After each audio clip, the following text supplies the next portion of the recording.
बहुत बहुत स्वागत है आपका सरकारी सिलेबस यूट्यूब चैनल पर। और अभी हम बात करेंगे राजस्थान में आई हुई एक वैकेंसी के बारे में। देखिए, अभी कुछ दिन पहले बीपीएससी द्वारा वैकेंसी जारी की गई, जिसमें केमिस्ट्री से ग्रेजुएट, इन्वायरमेंटल साइंस से ग्रेजुएट या बीटेक वगैरह कर रखा है वो बच्चे इसमें फॉर्म भर पा रहे थे। अब देखिए, ये दूसरी भर्ती आ रखी है, इसमें सिविल इंजीनियरिंग, इलेक्ट्रिकल इंजीनियरिंग वालों के लिए मौका दिया जा रहा है। डिप्लोमा और डिग्री धारक दोनों इसमें फॉर्म भर सकते हैं। बीटेक आप भी भर सकते हो। ठीक है, डिटेल में चर्चा करेंगे इस वैकेंसी के बारे में, कौन कौन से बच्चे फॉर्म भर सकते हैं, नहीं भर सकते, उम्र क्या होनी चाहिए, एजुकेशन क्या होनी चाहिए, आपको ऑनलाइन फॉर्म कहाँ जाके भरना है, ठीक है, सिलेबस और एग्जाम पैटर्न भी क्या रहेगा। तो सारी चीज़ें बड़ी ही डिटेल में भरने वाले हैं। ठीक है, तो ये जूनियर इंजीनियर की भर्ती है, और जो ना ग्रेजुएट और डिप्लोमाधारी दोनों इसमें फॉर्म भर पाएंगे। ठीक है, और ये जो वैकेंसी है राजस्थान कर्मचारी चयन बोर्ड जयपुर द्वारा जारी की है। तो जाहिर सी बात, आपकी जो नौकरी रहेगी वो राजस्थान क्षेत्र में, राजस्थान जो आपका राज्य है उसी में रहेगी, उसी के अंदर में ही रहेगी। ऑल इंडिया की नौकरी ये नहीं है, स्टेट गवर्नमेंट की आपकी रहने वाली है। ठीक है, तो ये बात हो गई। अब इसके आगे हम आपको बताते हैं कि आपकी वैकेंसी कितनी किस में है, कि मतलब इलेक्ट्रिकल वालों के लिए कितनी है, सिविल इंजीनियरिंग के लिए कितनी है, डिप्लोमा वालों के लिए कितनी है। तो देखते हैं अगली पीडीएफ में हम आपको ये बताते हैं। तो देखिए, आप जो है ना, सबसे ऊपर देखिए, विभाग का नाम है, 3 विभाग में भर्ती है। एक तो सार्वजनिक निर्माण विभाग, जिसे आप पीडब्ल्यूडी कहते हो, दूसरा जन स्वास्थ्य अभियांत्रिकी विभाग, तीसरा है स्वायत्त शासन विभाग। अब इनमें देखिए, विभाग का अगर आप बहुत ज़्यादा इच्छुक कि हम पीडब्ल्यूडी में काम करेंगे तो आप उस विभाग के लिए चले जाइए। ठीक, लेकिन इतना कुछ खास मायने नहीं रखता, एक नौकरी मायने रखती है। तो देखिए, पद का नाम आप देख सकते हैं कि कनिष्ठ अभियंता सबसे ऊपर, सिविल डिग्री धारक। तो इसमें आप देखिए, गैर अनुसूचित क्षेत्र 390 और अनुसूचित क्षेत्र 32, टोटल पद हो गए 422, करीब 1092 टोटल वैकेंसी है, जिसमें गैर अनुसूचित क्षेत्र की 1040 और अनुसूचित क्षेत्र की 52 वैकेंसी है।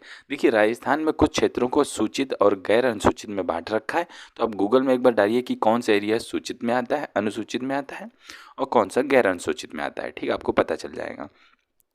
ऐसे ही नीचे आप देखेंगे तो कनिष्ठ अभियंता सिविल के लिए, डिप्लोमा वालों के लिए 61 वैकेंसी है। तो इसी तरह आप देख सकते हैं कि डिप्लोमा और डिग्री धारकों के लिए कितनी कितनी वैकेंसी। आप वीडियो को पॉज करके देख लीजिएगा, ठीक है, या स्क्रीनशॉट ले लीजिएगा।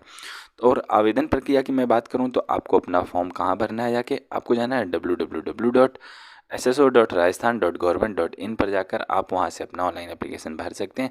या फिर आप जो राजस्थान में चलते हैं ई मित्र या जन सुविधा केंद्र, वहां जाकर आप, जो संचालक सबसे पहले अपनी वेबसाइट पर जाएगा www.rsm.ssb.rajasthan.government.in पर जाकर रिक्रूटमेंट पर क्लिक करके वहाँ से भी अपना फॉर्म भरवा सकते हो, जो आपके ई मित्र होते हैं या जो जन सुविधा केंद्र बनाए गए वहाँ से, या आप ऑनलाइन भी अपना फॉर्म स्वयं से भी भर सकते हो। ठीक है, तो आवेदन प्रक्रिया की हमने यहाँ से बात कर ली।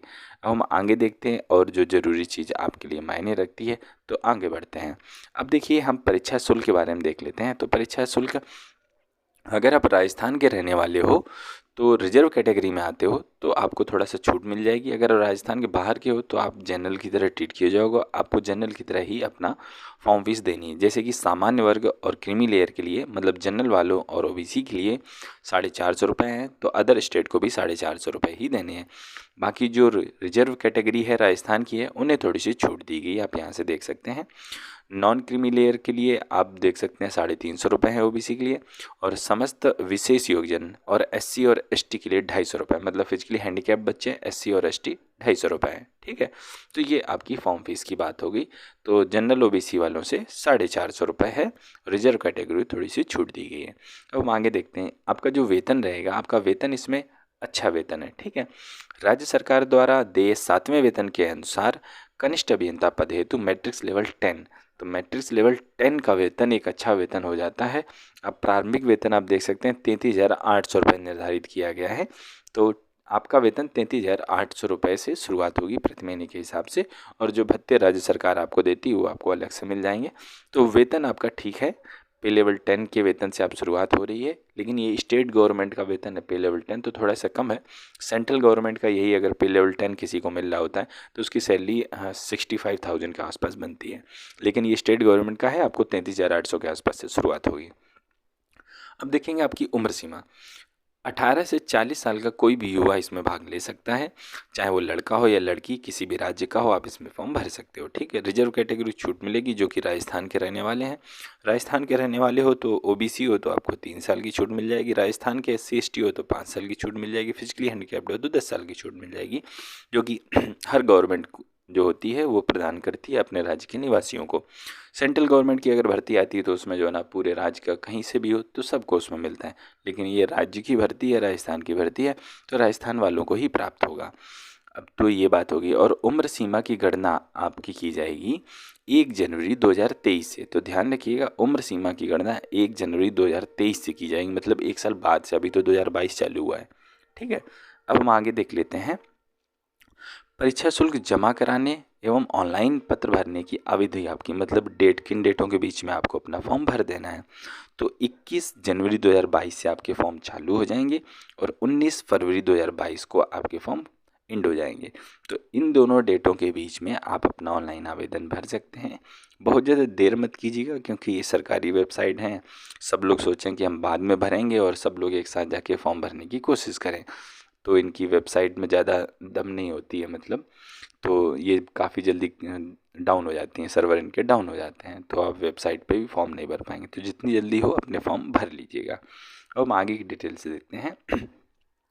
आपका सिलेक्शन प्रोसीजर की बात कर लेते हैं। तो सिलेक्शन प्रोसीजर सिंपल है, एक written exam, then personal interview मतलब इंटरव्यू, तीसरा है डॉक्यूमेंट वेरिफिकेशन।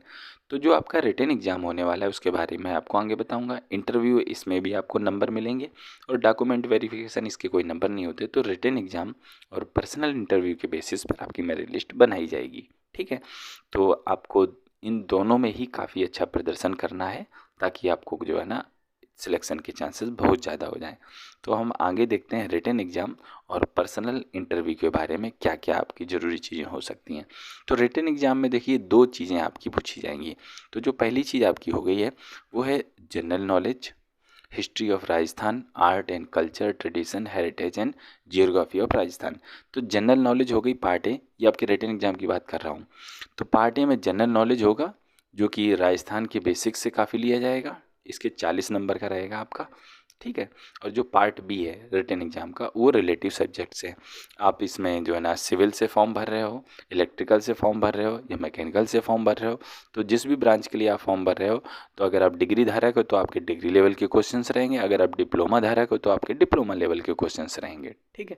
ये चीज़ थोड़ा सा ध्यान रखिएगा। तो ये बात होगी। तो टोटल आपके जो है ना 40 और 80, टोटल 120 नंबर के आपका प्रश्न रहेगा, 2 घंटे का आपका प्रश्न पत्र रहेगा। तो part A and part B दोनों को मिला के, तो आपको एक अच्छी तैयारी अपने जो है ना आपका प्रोफेशनल जो सब्जेक्ट है उसमें करनी, क्योंकि उसके 80 नंबर के क्वेश्चंस पूछे जाएंगे। तो रिटन एग्जाम आपका 120 नंबर का है, इंटरव्यू 30 नंबर का है, टोटल मार्क्स आपके 150 हो गए। इन्हीं 150 के आधार पर आपकी फाइनल मेरिट लिस्ट बनाई जाएगी। तो ये चीज़ आप थोड़ा सा ध्यान रखिएगा। हमने एग्जाम पैटर्न और सिलेबस के बारे में भी चर्चा कर ली।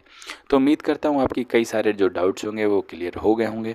अगर कुछ और हमसे जानना पूछना चाहते हो तो हमें कमेंट कर सकते हो। फिलहाल इस वीडियो में हम इतना ही रखना चाहेंगे। हम आपसे मिलते हैं बहुत ही जल्द अगले वीडियो में, तब तक के लिए वंदे मातरम।